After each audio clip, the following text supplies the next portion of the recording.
Good evening, family and friends, and welcome back to Cooking with Carol Diane. This evening, I'm going to cook a really easy little recipe, meatloaf for one.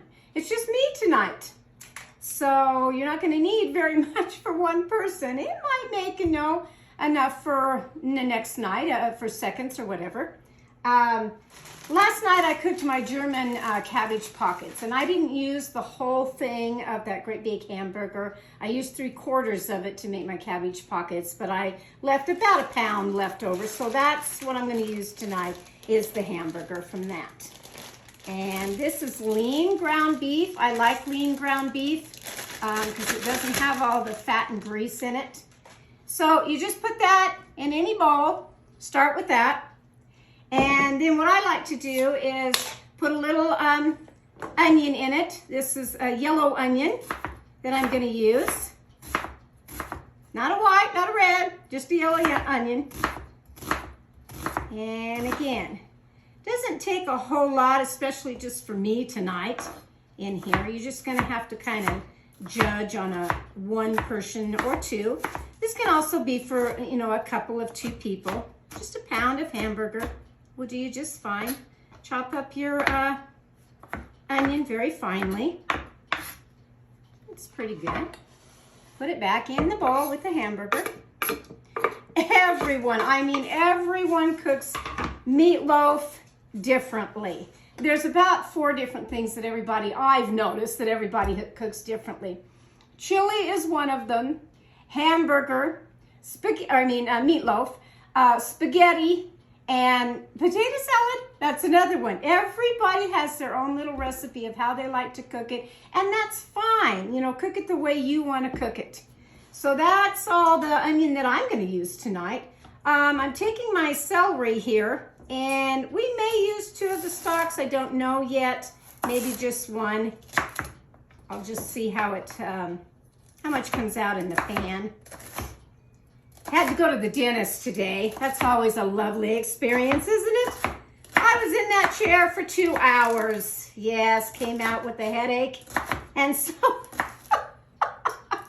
I thought, well, tonight I'd kind of like some comfort food after all of that. And I kind of think meatloaf is. I really do. So that's why I'm fixing it tonight.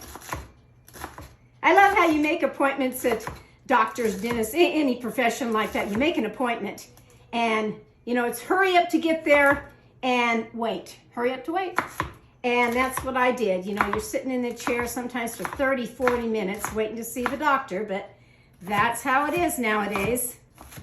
And I really didn't think I was going to be in there that long, but sure enough, it took that long. Okay, there's the celery, and that's probably enough. Just 1 stalk is fine for that.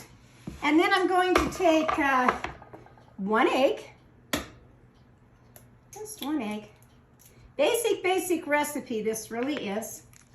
And like I said, I don't like to eyeball. I don't like to measure. I just eyeball on a recipe. So far, that's what I have. Then I'm going to take some Worcestershire sauce. Never can say that really fast. Just say it really fast and you'll get through it. Put, I don't know, a good couple of pushes on the bottle into about maybe 2 tablespoons of that in there.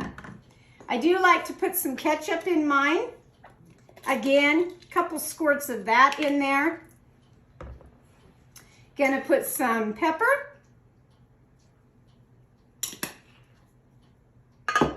Some salt. Now, years ago when I was raising my family and had to make large quantity of everything, I would do probably a good 2-3 pounds of my hamburger, and I put all kinds of things in there to make it stretch and go farther. Sometimes I put oatmeal in it. Most of the time breadcrumbs, only I didn't have the breadcrumbs like this, like I've shown you before. I would take probably about 2 to 3 slices of regular bread from a bread sack, and I would crumble it all up, pull it apart and crumble it all up and put in my meatloaf. Tonight I'm just going to put, like I said, just eyeballing it, just a little bit of the breadcrumbs. And then I really do, I like rice in mine, so I've already cooked my rice. And I cooked a cup of rice, but I'm not going to use a whole cup. Probably just a half of cup of rice in here. So that's the mixture so far. Looks basically like anybody else's meatloaf, doesn't it? Of course, meatloaf is meatloaf. The best way to do it is to get your hands down in there and work it. Work it, work it, work it. Now I can add a little bit of milk. I poured a cup in here, but it's not going to take a full cup.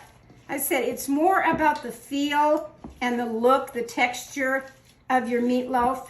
It's almost like kneading bread, that I just kind of roll it back and forth and back and forth. I really do, till it's all mixed up. If you have something else, you want to put in your meatloaf, by all means do it. I just make mine very basic, and yet at the end, I top it off with something special that I learned from someone years ago, and I will be showing you that when I get it out of the oven. Now again, this is not going to go in a large pan because there's not that much of it. So I'm going to use a smaller pan. Wipe off my hands instead of going to the sink right quick. Wipe off my hands, and kind of show you here that it's all mixed into the bowl like any meatloaf would look. As long as it starts sticking together, and that's what you want. You want your egg in there. As long as you can't see the egg anymore, the yolk of the egg, that's fine. So then I take this one's I'm going to take tonight, which is just a 2-quart Pyrex pan, cooking pan. And I do spray mine a little bit with cooking spray, because I like to get them out of the pan. And then I'm just going to put this whole thing now in this pan. Simple, easy, really is. One person meal tonight. One person meal. We smash it all down. Normally, I would be putting this in a loaf pan, and I really like to use the Pyrex glass loaf pans. I just like to cook with them a lot more than I do any, aluminum, stainless steel, anything that you would normally have. I like the Pyrex glass ones.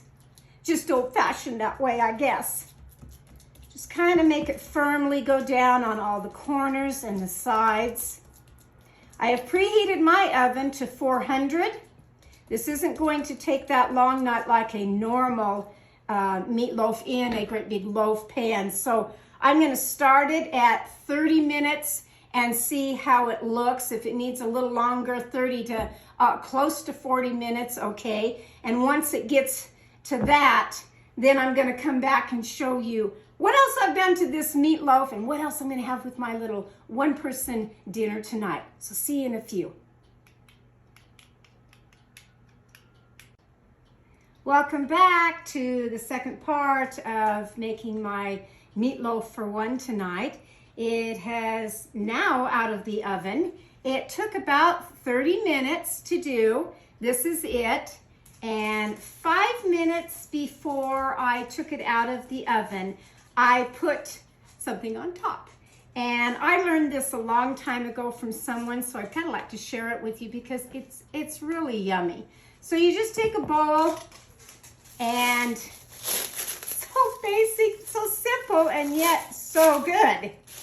And about 1/4 cup to 1/2 cup of brown sugar. You can use dark or light. I prefer the light. And again, you're going to put some ketchup in there, and I'm telling you, I just kind of eyeball it in there. Mix it up with a whisk until you're getting the consistency of a heavy sauce on it. So it should look pretty much like this, pretty thick on there. And you just pour that all over your meatloaf. I learned that from a former brother-in-law, Ralph. Thank you very much for teaching me this, because ever since you did it and I watched you and ate it, I have not gone back to the way I used to make a meatloaf. I always have to have this on my meatloaf. So that's my little meatloaf tonight. And I will show you my little dinner for one that I'm having, because people ask me all the time, well, what did you put with that, or what could you have, you know, with your meatloaf? 1,001 things. You don't have to be, you know, the standard simple on that of always having mashed potatoes, maybe peas with your meatloaf, although I've had that over and over again. Tonight, this is my little dinner that I'm having for me tonight. I've done a baked potato. I'm having some fresh asparagus, and I'm going to cut into my meatloaf.